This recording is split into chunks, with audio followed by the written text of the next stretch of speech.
Right, so hello and welcome back to Books and Things and welcome to another video, and today let's do a book haul.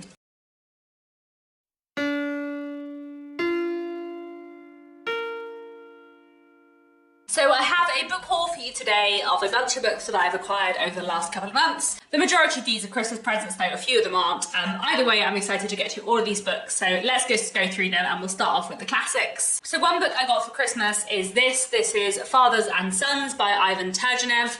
So I've read a little bit from Turgenev before. He's a 19th century Russian author, and I read First Love, which is a novella by him, and several short stories by him several years ago. I really like his writing, but I haven't read anything else by him since. To be honest, I don't know very much about this book, and I'm not going to read the back because the back of classics nearly always spoil the story, but I like Turgenev's writing, and Fathers and Sons sounds like an interesting title, and it's not very long, so hopefully I'll get to this at some point this year. I'm really excited to read this. I bought this for myself back in November, but I just haven't hauled it yet, and this is an anthology entitled Women of the Harlem Renaissance, so it's short stories and poems written by women during the Harlem Renaissance movement, and it sounds really, really interesting. I'm also especially excited because I think there are a few short stories by Nella Larsen in here that I haven't read before, and I really like Nella Larsen, so I think this is going to be a really interesting read. Another classic I got for Christmas was The Hireling by L.P. Hartley.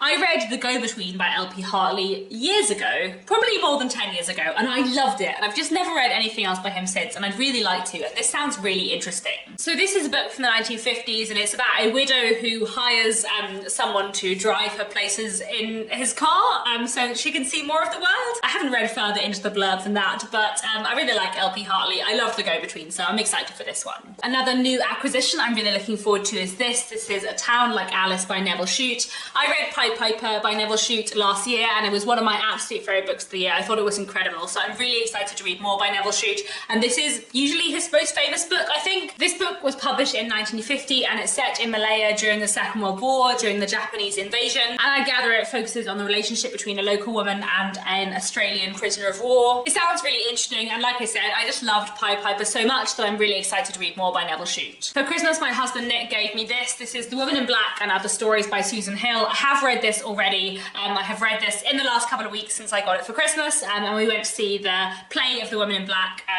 on the West End, which was really, really good. I really enjoyed it. And yeah, I really like this collection of short stories. Some stories more than others. I did think that The Woman in Black was the best story, but I also really liked The Man in the Picture, and I also thought that The Small Hand was really good as well. I do always love a good ghost story, and yeah, this is a really beautiful edition. Finally, for the classics, I also got this very beautiful edition of Dr. Zhivago by Boris Pasternak. I have read this book before, but not for a really long time, and I don't have a physical copy of it, so it'd be really nice to reread it sometime. I don't know if this will be a different translation from the one I read originally as a teenager. I love Dr. Zhivago. I think it's a fantastic story. This is a Russian classic first published in 1957, and it tells the story of a man called Dr. Zhivago during the Russian Revolution and Civil Wars, and it's about his relationship with two very different women, as well as his experiences at this turbulent time in history. It's a really fantastic book, and yeah, definitely one I need to reread sometime. It's very nice to own a physical copy. Moving on to some contemporary novels, I have three that I acquired myself before I get on to some Christmas presents. So a proof copy I've got here is Good Girls Die Last by Natalie Simmons, and I feel like this will be a really interesting read. This is a thriller coming out in June 2023, and it's about a young woman who is stuck in London during a heat wave with a serial killer on the loose. Sounds really interesting. Then I have two other very new releases which both came out in January, and I both bought immediately. They sound wonderful.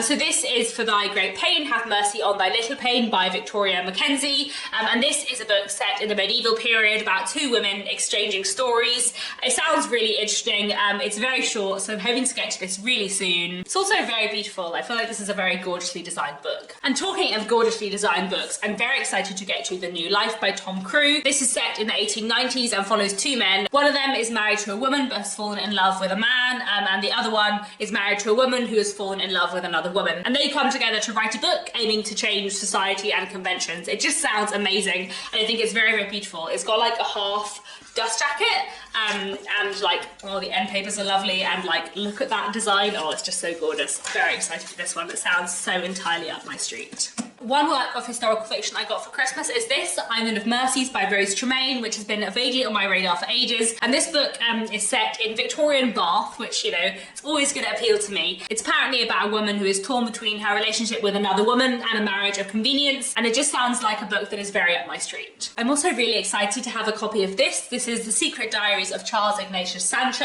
by Patterson Joseph, and I feel like this is going to be a really fantastic book. So this book is a fictionalized account of the life of real-life historical figure Charles Ignatius Sancho. He's well known in his role in the abolition movement to end slavery, and also for being the first black person to vote in Britain. I've read like a few of his letters in anthologies over the years, and I feel like I'm really interested to know more about his life and to read this novel, which sounds excellent. Then I also have a Patrick Gale novel. This is A Perfectly Good Man. I really love Patrick Gale. He's a real favourite author of mine. I've read 3 of his books before, and I just love them, and I really want to read more by him. He's written a lot of books, so I have a lot of books to catch up with, and this one sounds great. This book is set in Cornwall, and it's apparently about a young man contemplating committing suicide, and what happens after he confides in a priest who lives nearby, and the priest kind of has to decide what he wants to do with this information. Patrick Gale is a fantastic writer, and I'm just really keen to read everything by him. Finally, I have 2 non-fiction books that I got for Christmas. One is this. This is Novelist as a Vocation by Murakami. And this is a non-fiction work by Haruki Murakami, the famous Japanese author, about being a novelist and about writing, I suppose. I always really like books about writing and writers, so I feel like this will be a really interesting read. Then finally, I have this very beautiful book to show you. This is a non-fiction book called Rooms of Their Own, Where Great Writers Write by Alex Johnson. And basically this book is all about like where different writers over time have written, and it's illustrated, and it's absolutely beautiful. Let me see if I can find you a good illustration. Here is the Jane Austen section with a really beautiful illustration of Chawton, and then of her writing desk on the next page. Here is the Charles Dickens section, including his little writing chalet. This book is so gorgeously designed, but I also feel like it'll be a really interesting and fun read. And looking through the contents list, like there's a lot of authors mentioned who I really love, so I'm really excited for this one. Yeah.